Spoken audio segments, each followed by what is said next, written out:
Hello and welcome to Special Collections at the Royal College of Art. I'm Neil Parkinson and I'm the Archives and Collections Manager.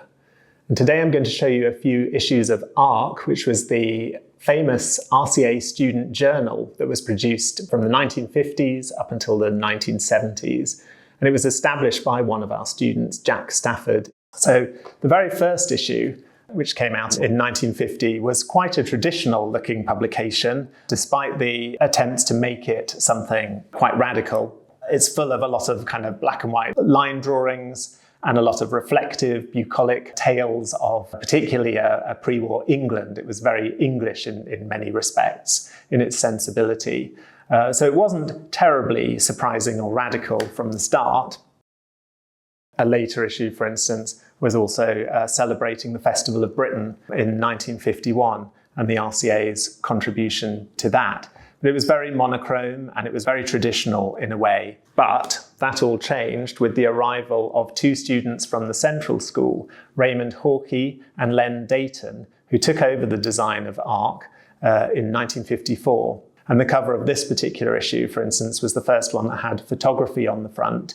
At the time, students were told by the staff that everything had to be handcrafted in graphic design. So they satirized this by putting photographs of hands and then photographed hand drawing a hand to play with that relationship. And then things got shaken up even more with the arrival of Alan Fletcher, who took over as art editor and was horrified when he arrived at the RCA to discover that all the sans serif typefaces were literally kept under lock and key because they were seen as so radical. They had to be used very sparingly. And he thought this was nonsense, so he immediately started filling ARK with sans serif typefaces. And for a publication from the mid-50s, it still looks incredibly radical and futuristic today. Things got shaken up even further in 1958.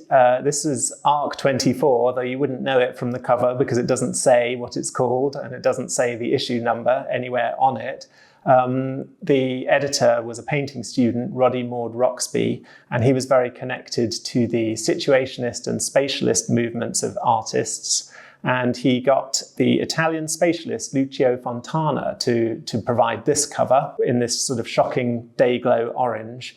And it's got all these tiny tears in the front, and that was produced by the ARK team dragging the covers across a plank of wood with a nail sticking out to make all of these individual punctures. It's also quite a radical cover for the orange-covered ink. This is an advert on the back for P&O, the cruise liner.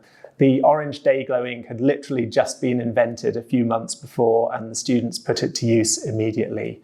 The art editor of this issue, Dennis Postle, later said that it was designed deliberately to annoy the staff, and there was quite a lot of that going on in the look of ARK. This issue is also notable for the first part of an extraordinary pull-out piece by the artist Ralph Rumney called The Leaning Tower of Venice, which is now a classic early example of psychogeography. People still come and study this series today, which ran over 3 issues in ARK. And because the art editor changed each issue, every single new art editor wanted to outdo their predecessor. So you get this phase where they're just experimenting with everything. So there are colored inks, there's silver inks, there's gold inks, there's sort of translucent paper, all kinds of things going on with the different aesthetics of each issue. And no 2 issues really look alike. And the apex of this really was issue 32, which came out in summer 1962. And this is now seen as the kind of classic pop art issue of ARK. The RCA had been very much the focus of pop art. Obviously, Hockney had just graduated, along with people like Peter Phillips and Derek Brochet. So the college was synonymous with British pop, where all kinds of things are going on with paper engineering.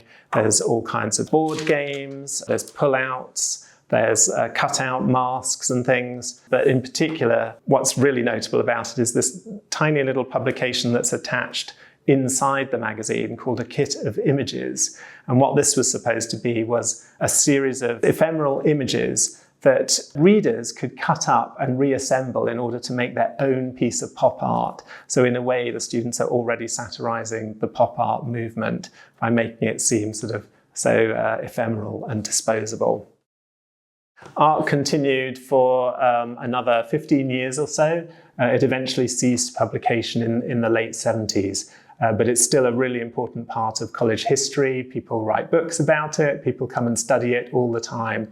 It's a fantastic visual record of what students were thinking and trying to do over several decades of really sort of formative time at the college.